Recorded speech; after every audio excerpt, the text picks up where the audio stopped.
வணக்கம் நண்பா. TNSTC latest செய்திகள்.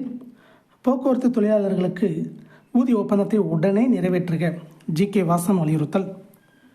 போக்குவரத்து தொழிலாளர்களின் 15வது ஊதிய ஒப்பந்தத்தை இந்த வார இறுதிக்குள் நடைமுறைப்படுத்த வேண்டும் என தமிழ் மாநில காங்கிரஸ் கட்சி தலைவர் ஜி.கே. வாசன் வலியுறுத்தியுள்ளார். இதுகுறித்து வெளியிடப்பட்டுள்ள அறிக்கையில் கூறியிருப்பதாவது: தமிழக அரசு போக்குவரத்து கழகங்களின் தொழிலாளர்களுக்கு கடந்த காலங்களில் ஊதிய ஒப்பந்தத்தில் 3 ஆண்டுகள் என்று கணக்கிடப்பட்டதை 4 ஆண்டுகள் என அரசு தன்னிச்சையாக மாற்றியுள்ளது. அவ்வாறு மாற்றியமைத்தும் 15வது ஊதிய உயர்வுக்கான ஒப்பந்த பேச்சுவார்த்தை 16 மாதங்கள் கடந்தும் முடிவுறாத நிலைதான் உள்ளது. இந்நிலையில் இந்த வார இறுதியில் நடைபெறவுள்ளதாக தற்போது அறிவிக்கப்பட்டுள்ளது.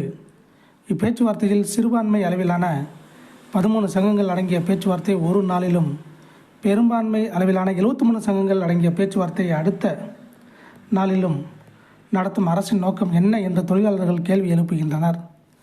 சந்தேகத்திற்கு இடமளிக்காமல் அனைவரையும் அழைத்து ஒரே நாளில் பேச்சுவார்த்தை நடத்த வேண்டும் என தொழிலாளர்கள் தெரிவிக்கின்றனர். எனவே கடந்த ஆண்டு செப்டம்பர் முதல் நடைமுறைப்படுத்த வேண்டிய ஊதிய ஒப்பந்தத்தை எவ்வித பாகுபாடின்றியும் இந்த வார இறுதிக்குள்ளாகவே 15வது ஊதிய ஒப்பந்தத்தை பேசி முடித்து நடைமுறைக்கு கொண்டு வர நடவடிக்கை மேற்கொள்ள வேண்டும் என்று தமிழக அரசு தமிழ் மாநில காங்கிரஸ் சார்பில் கேட்டுக்கொள்கிறேன். இவ்வாறு அதில் கூறப்பட்டுள்ளது. இதை போன்ற